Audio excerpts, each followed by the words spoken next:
देहि धनं देहि विद्या प्रदेहि में माँ सरस्वती के श्री चरणों में, बाबा महाकाल के श्री चरणों में, हमारे राष्ट्र के पुरोधा वीर दुर्गादास जी राठौड़ के श्री चरणों में, गुरुवर के श्री चरणों में नमन। और नर रूप में विराजित भगवान श्री नारायण स्वरूप में आप सबको प्रणाम नमन, मंचासीन को प्रणाम।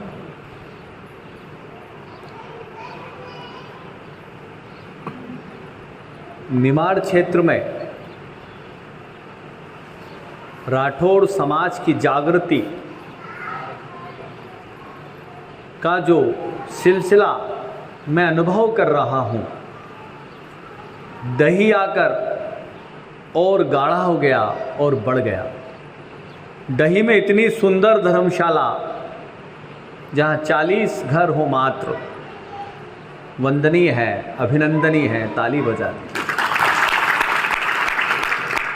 और ये मेरा परम सौभाग्य है कि मुझे आप सबके दर्शन का, आप सबके सेवा भाव को अनुभव करने का, हमारे अभी वर्तमान में जो अध्यक्ष हैं श्री भागीरथ जी, उनके दर्शन का अवसर। भागीरथ जी के पूर्व के जो अध्यक्ष हैं शांतिलाल जी, उनके दर्शन का अवसर आपने दिया, इसलिए उनके लिए भी आप जोर से करें। हमारे साथ में ये राठौड़ तीर्थ पे बाबा महाकाल की, सांवरिया सेठ की या जगत का पालन करने वाले नारायण की बड़ी कृपा है कि उसके प्रतीक के रूप में हमें कैलाश जी लक्ष्मणी से साथ हो गए हैं। और आपने इसके पहले नानपुर में 2 लाइनें गाई। मैं सोचा अच्छे गाते होंगे, पहले से गाते होंगे। जब मैंने आपसे कहा कि मुझे ये लाइनें आप लिख दीजिए, बहुत सुंदर बनाई है आपने, बोले मैं गाता नहीं हूँ, मैंने तो ज़िंदगी में पहली बार ही माइक पकड़ा है और ये दूसरी बार है। ऐसा भाव का यदि जागरण हृदय में पैदा होने लगे तो मुझे लगता है कि राठौड़ तीर्थ बन गया, बन जाए। आत्मा के उनमें जागरण पैदा होना परमात्मा की कृपा से संभव है, और वो कृपा इस राठौड़ तीर्थ के साथ चल रही है। ऐसे ही हमारे सोम जी लक्ष्मणी से साथ है। हम तो चल दिए थे नानपुर से, हमारी बस दूर तक निकल गई थी, आपके बेटे का फ़ोन आया, आप रुक जाइए, दादा आपके साथ चलेंगे। तो मैंने कहा दादा आप चलने का मन था तो पहले ही चलते साथ में। बोले तब मेरा मन नहीं था, मुझे लगा कि आप रास्ता भटक जाएंगे, घूम के जाएंगे, परेशानी नहीं, इसलिए मैं वहाँ तक चलता हूँ। ऐसे दादा सोम जी जब दादा को बिठा रहे तो दादी जो है वहीं रुक रही थी। अरे मैंने कहा अब आप क्या करोगी? तो बड़ी सहजता से गाड़ी में बैठ गए और यहाँ तक की यात्रा में हमारे साथ है। ये हमारा सौभाग्य है। हमारे यहाँ के संरक्षक श्री प्रकाश जी, रमेश जी और शांतिलाल जी तो हमारे पूर्व अध्यक्ष हैं। मैं आप सबको प्रणाम करते हुए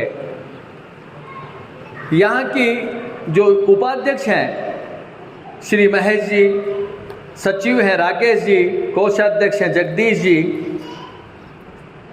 युवा अध्यक्ष हैं राजकुमार जी, मैं सबको, और तहसील के अध्यक्ष हैं कमलेश जी, और अभी जो संचालन कर रहे हैं हमारे विनोद जी, पार्षद के रूप में राजनीति में राठौड़ समाज का परचम लहराने वाली श्रीमती पुष्पा जी, आशीष जी, और मातृशक्ति के रूप में मुझे आशीर्वाद देने वाली श्रीमती मनोरमा जी, मैं सबको प्रणाम करते हुए अपनी बात को रखने जा रहा हूँ। आप में निश्चित रूप से जिज्ञासा होगी कि राठौड़ तीर्थ क्यों बन रहा है, कैसे बनेगा और उससे क्या लाभ होगा। ये तीन बातें स्वाभाविक रूप से हर एक के मन में उठ रही होंगी और मैं प्रयास करूंगा कि आपकी तीनों बातों को समाधानित कर सकूं, आपकी जो जिज्ञासा है उसे पूरा कर पाऊं। राठौड़ तीर्थ क्यों बनेगा, पहला प्रश्न। मैं आपसे फिर प्रश्न करता हूं प्रश्न के प्रत्युत्तर में कि राठौड़ तीर्थ क्यों नहीं बनना चाहिए। क्या हमारा कोई तीर्थ है? नहीं। जब हमारा देश में कोई ऐसा स्थान नहीं है जो कश्मीर से लेकर कन्याकुमारी तक जो राठौड़ समाज है उसे बांधे, उसे एक सूत्र में पिरो दे, कोई ऐसी धरोहर, कोई ऐसा स्थान, कोई ऐसी भूमि, कोई ऐसा प्रकल्प अभी तक नहीं है। ये कमी राठौड़ तीर्थ के रूप में पूरी हो, इसका नाम है राठौड़ तीर्थ। ताली बजनी चाहिए। मुझे पता है मेरी बातें सुनते सुनते लोग मंत्रमुग्ध हो जाते हैं, भूल ही जाते हैं कि कब क्या करना है। खैर ये तो विषय मजाक का था, गंभीरता थोड़ी टूटे। तो एक ऐसा देश और दुनिया में स्थान जो हमारे समाज को श्रद्धा से भरे, हमारे समाज के हर व्यक्ति के मन में ये बात उत्पन्न करे कि मुझे एक बार जीवन में कम से कम राठौड़ तीर्थ जाना है। अब उसमें क्या बने कि सबकी भावना उससे जुड़े। राठौड़ तीर्थ हिंदू धर्म की मीमांसा का केंद्र होगा। और मैं बड़ी गंभीरता से आपसे कह रहा हूं कि आने वाले दिनों में राठौड़ समाज जैसे तीर्थ अनेक समाज बनाएगी और चर्चा केवल उस समाज की होती है जो सबसे पहले काम करता है। राठौड़ समाज सबसे पहले उसमें क्या बनाएंगे। आपने भागवत कथा अनेक बार सुनी है, अनेक संतों के श्रीमुख से सुनी है। राठौड़ तीर्थ धाम भागवत कथा का जीकर अनुभव करने का धाम होगा।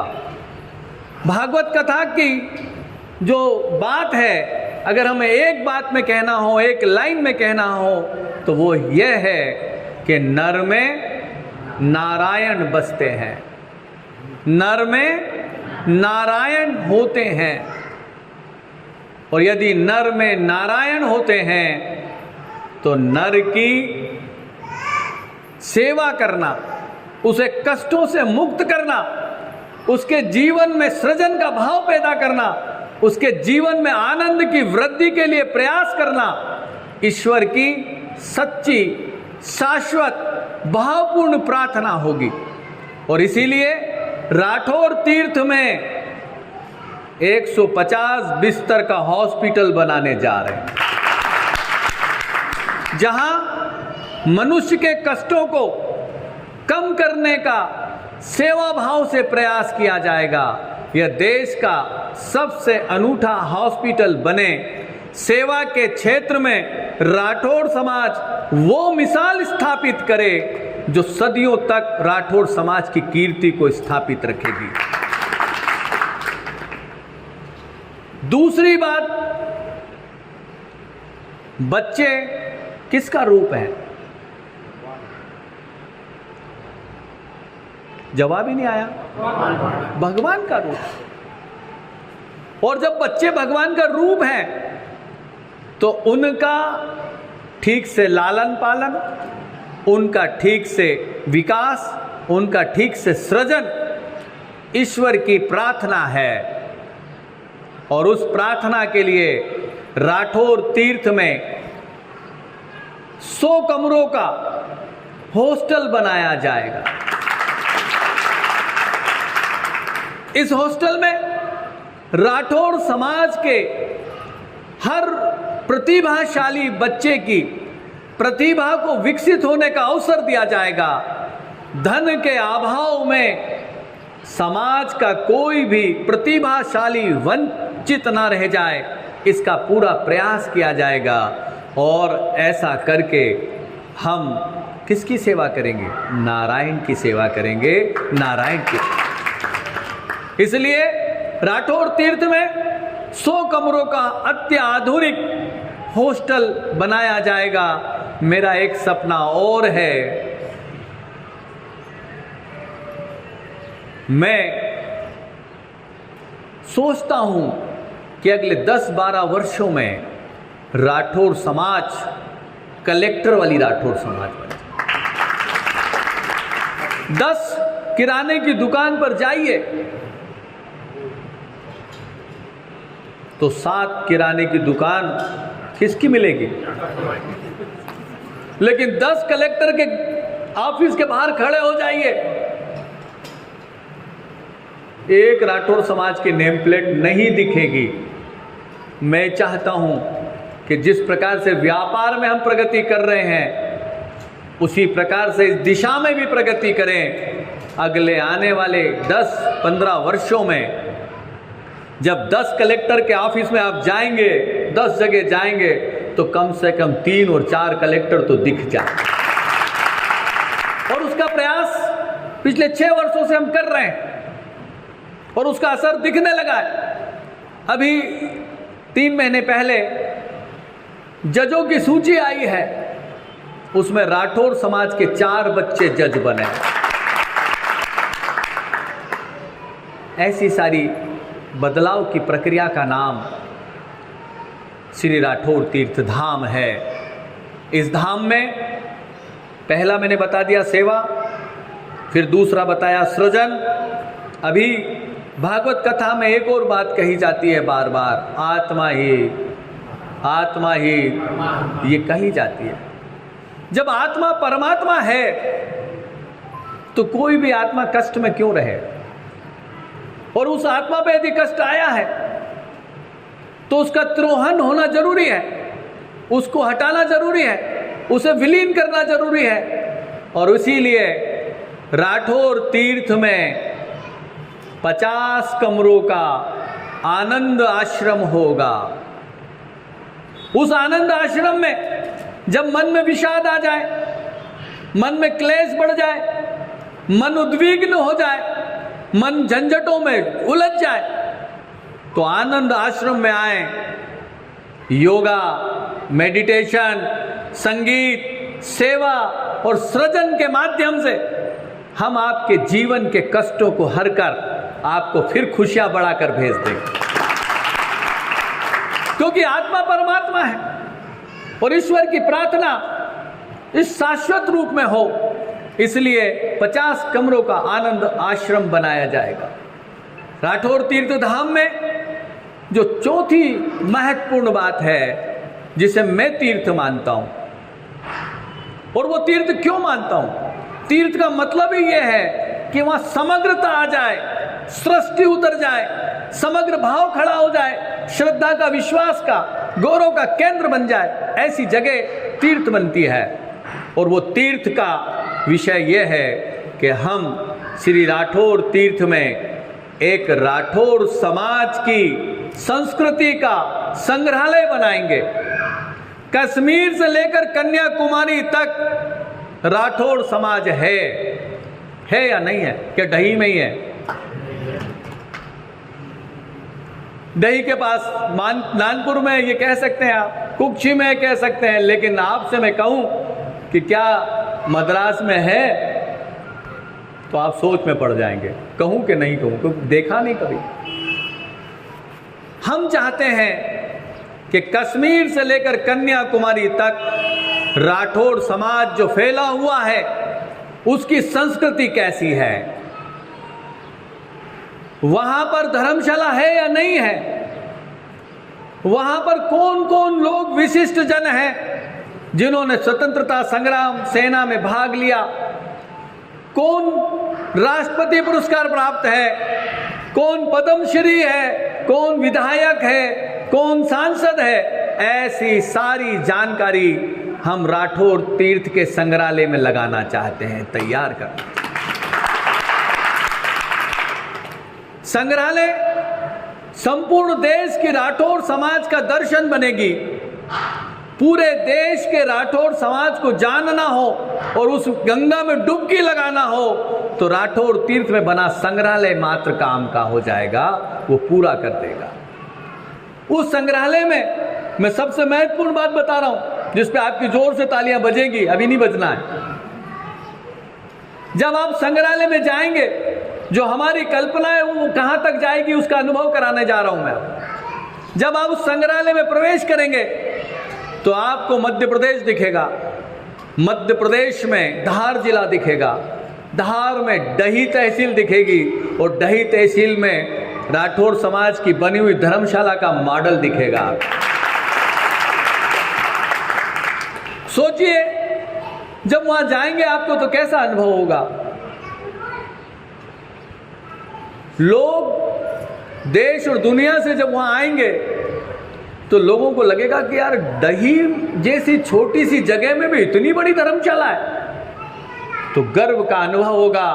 वो प्रेरणा लेके जाएंगे, वो वहां पर भी सेवा का कार्य करेंगे। मैं 237वीं जगह आपसे बात कर रहा हूं। कितनी जगह? लेकिन मुझे सबसे बड़ी धर्मशाला व्यवस्थित तरीके से बनी हुई अलीराजपुर में दिखाई दी है। कितनी बड़ी बात है। मैं 237 जगह घूम कर आया हूं। हर जगह समाज की धर्मशाला, समाज के लोगों से मेरा संवाद हुआ है, वहां के लोगों के मने भाव को मैंने पढ़ा है और तब जाकर मैंने बड़े गर्व के साथ, बहुत गर्व का अनुभव हुआ। मंदिर भी शानदार, धर्मशाला भी शानदार, और अभी तक अलीराजपुर में मुझे पहली बार एक विद्यालय का संचालन करता हुआ राठौर समाज दिखा है। जो महत्वपूर्ण कार्य है हम वो नहीं कर पा रहे और इसीलिए ये राठौर तीर्थ हम बनाने जा रहे हैं जिसमें संग्रहालय होगा। और इसके बाद में इस तीर्थ बनने का जो दूसरा बड़ा कारण है जिससे तीर्थ हो जाएगा। महेश जी आपका गोत्र क्या है? टकवासिया। उसके कुल देवता कहाँ है?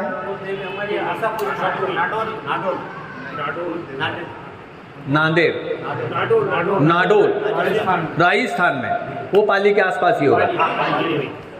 सब वहीं से निकल के आए। भगोड़े हम सब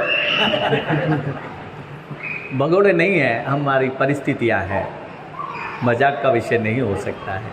उन हमारे परदादाओं ने हमें संरक्षित रखने के लिए, हमारे जीवन को बचाने के लिए ना जाने कितने थपेड़े खाए हैं, तब चलकर यहाँ तक आए हैं, तब हम बच पाए हैं और हमारे जीवन को हम जी पा रहे हैं।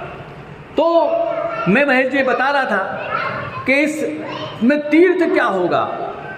हर गोत्र के जो कुल देवता हैं उनके छाया मंदिर उस राठौर तीर्थ में बनेंगे। अब सोचिए कश्मीर से लेकर कन्याकुमारी तक राठौर समाज है। अनेक गोत्रों के लोग हैं, लगभग 350 से 400 गोत्र हैं और उनके सबके कुल देवता हैं। और ज्यादातर को तो मैं बता रहा हूं आपको कि पता ही नहीं है, और आपको तो थोड़ा बहुत पता ही है, आने वाली पीढ़ी को तो वो भी पता नहीं, क्योंकि हमने बताया नहीं। उसमें गलती उसकी नहीं है, गलती हमारी है। हमारे दादाजी बताते थे तो इसलिए पता है। आज के बच्चों के पास घर में रहने का टाइम नहीं है। अच्छा, कोई विषय निकला नहीं होगा तो बताया नहीं। गोत्र नहीं पता है आज की तारीख में नए बच्चों को। उसके पीछे का भाव यह है कि उन्हें पता नहीं है, जानकारी का अभाव है। हमने जानकारी दी नहीं, जानकारी कोई ऐसी जगह नहीं जहाँ मिल जाए। राठौर तीर्थ में सभी गोत्र के जो कुल देवता हैं उनके छाया मंदिर बनेंगे। आने वाली 500 पीढ़ियों तक राठौर समाज की संस्कृति, राठौर समाज की परंपरा, राठौर समाज का गौरव आने वाली पीढ़ियों को मिलता रहे। हम हमारे जीवन में जो बनना थे बन चुके, जो पा सकते थे पा चुके।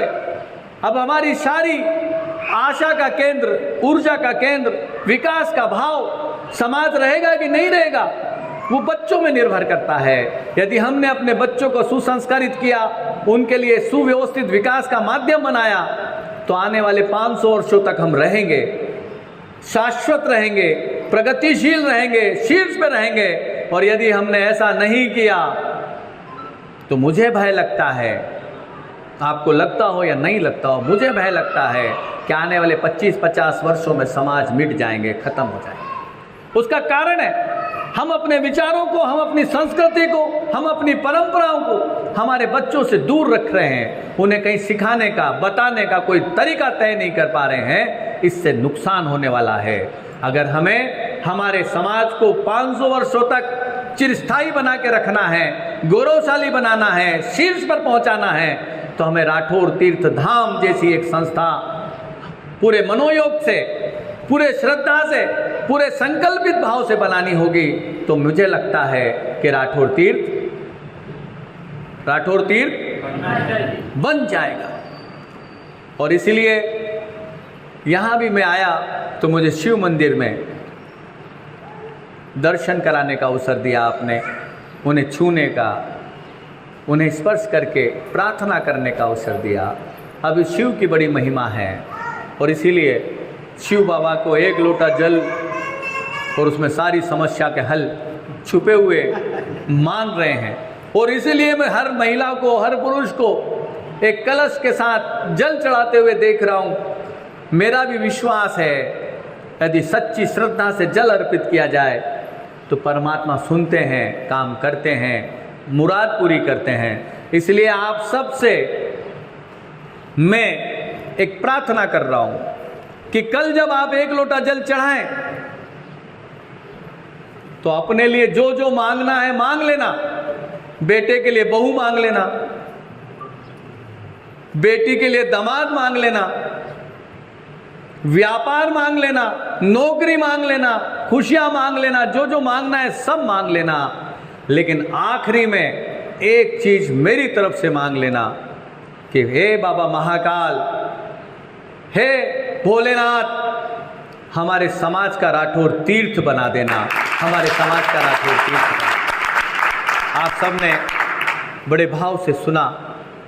मैं आप सबको प्रणाम करते हुए बस एक ही विनती कर रहा हूँ कि वो जो छोटा सा बच्चा बैठा हुआ है, वो एक बच्चा बाहर खेल रहा है, वो अबोध है, उसे नहीं पता कि मेरा समाज क्या है, वो नहीं जानता है।